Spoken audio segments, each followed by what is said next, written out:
উপাচার্য, সেই উপাচার্যকে বরখাস্ত করা হয়েছে। তাহলে পূর্ববর্তী যেই সরকার, সেই সরকারের বর্তমান অন্তর্বর্তীকালীন সরকারের ভেতরে পার্থক্য কোথায়? আওয়ামী লীগ সরকার মুখে মুক্তিযুদ্ধের চেতনার কথা বলতেন, কথায় কথায় মুক্তিযুদ্ধের উপর তার কর্তৃত্ব স্থাপনের কথা বলতেন। আর এখন আমরা দেখছি যে অন্তর্বর্তীকালীন সরকার তারা সেই জুলাই গণ অভ্যুত্থানকে বিক্রি করে তাদের যে ক্ষমতা, সেই ক্ষমতা তারা সুসংহত করবার চেষ্টা করছেন। অন্তর্বর্তীকালীন সরকার তার ক্ষমতার সময় সীমিত, কিন্তু আমরা দেখছি নির্লজ্জের মতো এই অন্তর্বর্তীকালীন সরকারের স্বরাষ্ট্র উপদেষ্টা সংবাদ মাধ্যমের সামনে দাঁত কেলিয়ে বলে বেড়াচ্ছেন যে জনগণ আমাদের 5 বছরের জন্য ক্ষমতায় দেখতে চায়। এই যে জনগণ যে 5 বছরের জন্য তাদের ক্ষমতায় দেখতে চায়, এটি কি তিনি স্বপ্নে দেখেছেন, নাকি বাংলার জনগণ তাকে চিরকুট পাঠিয়েছে, নাকি বাংলার জনগণ তাকে SMS করে জানিয়েছে যে বাংলার জনগণ এই অন্তর্বর্তীকালীন সরকারকে 5 বছরের জন্য ক্ষমতায় দেখতে চায়?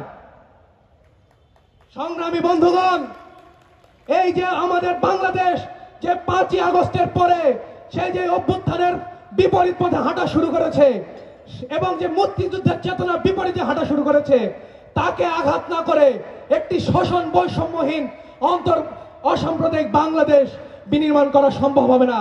সেই জন্য আমরা স্লোগান নির্ধারণ করেছি যে কোথাও আঘাত ছাড়া অগ্রসর সূর্যালোক নেই। বাংলাদেশ ছাত্র ইউনিয়ন এমন একটি সংগঠন যারা এই দেশের মুক্তি সংগ্রামে বন্ধু প্রতিম সংগঠন ন্যাপ এবং কমিউনিস্ট পার্টিকে সাথে নিয়ে 20,000-এর অধিক গেরিলা বাহিনী নিয়ে তারা যুদ্ধ করেছেন। বাংলাদেশ ছাত্র ইউনিয়ন এমন একটি সংগঠন যিনি যে 54 যুক্ত ফ্রন্ট নির্বাচন গুরুত্বপূর্ণ ভূমিকা রেখেছে।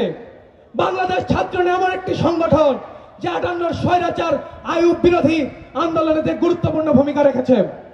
বাংলাদেশ ছাত্র ইউনিয়ন এমন একটি সংগঠন যার হাত ধরে 62 শিক্ষা আন্দোলন সংগঠিত হয়েছে।